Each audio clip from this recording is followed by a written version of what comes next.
तपोवन परिसरातील रामनुजनगर येथील श्री व्यंकटेश मंदिरात श्री व्यंकटेश भगवानांचा वार्षिक त्रिदिवसीय ब्रह्मोत्सव सोहळा मोठ्या भक्तिभावात आणि उत्साहात पार पडलाय। मंगळवार दिनांक 28 एप्रिल पासून सुरू झालेला हा उत्सव गुरुवार दिनांक 30 एप्रिल रोजी समारोप झालाय। या ब्रह्मोत्सवाचे आयोजन श्री 1008 स्वामी षटकोपाचार्य जी महाराज यांच्या संकल्पनेतून व श्री 1008 स्वामी कृष्णाचार्यजी महाराज यांच्या संकल्पसिद्धी तपोवन येथे करण्यात आला होता।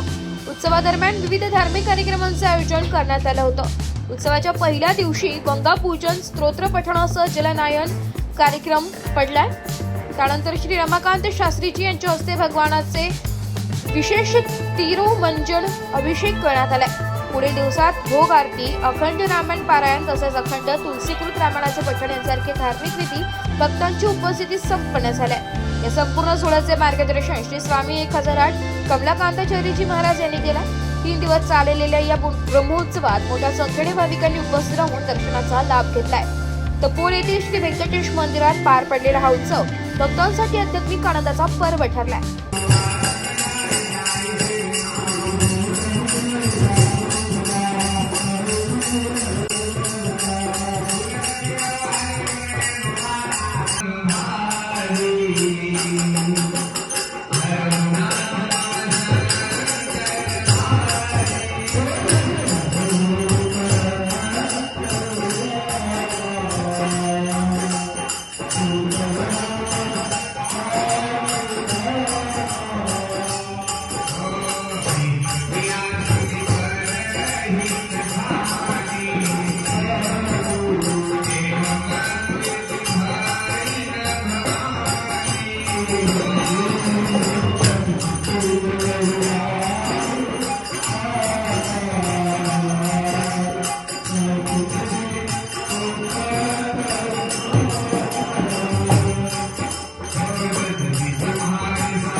ब्युरो रिपोर्ट, नाशिक लोकशाही न्यूज, नाशिक।